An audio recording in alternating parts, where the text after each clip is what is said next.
Meron ako ditong dalawang fish. So, depende sa inyo kung anong ilalagay nyong spices. So, i-fried natin. And then, I have here carrots, cucumber, garlic, ginger, and onion. So, slice natin. And then, I have here also pineapple tidbits, pineapple juice, vinegar, tomato ketchup, sugar. So, first, i-mix muna natin silang lahat para ma-adjust natin kung anong kulang sa ating magiging sweet and sour fish sauce. So, ayan, i-mix natin and then i-add natin yung ating pineapple juice,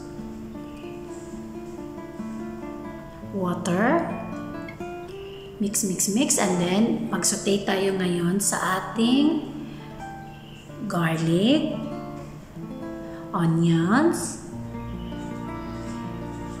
ginger, saute ng konti, i-add natin yung ating carrots, ating cucumber. So, yung cucumber, depende na sa inyo kung lalagyan nyo. And then, lalagyan natin ng pampasarap, black pepper, salt, yung ating sauce mixture, and then, i-simmer natin.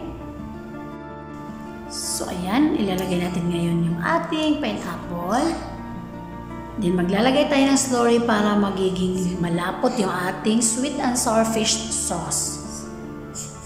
Ayan. So, ilalagay natin ngayon yung ating fried fish. So, depende sa inyo kung ilalagay nyo. Ako kasi para ma-absorb yung lasa ng ating sauce. And there you go. It's ready to serve.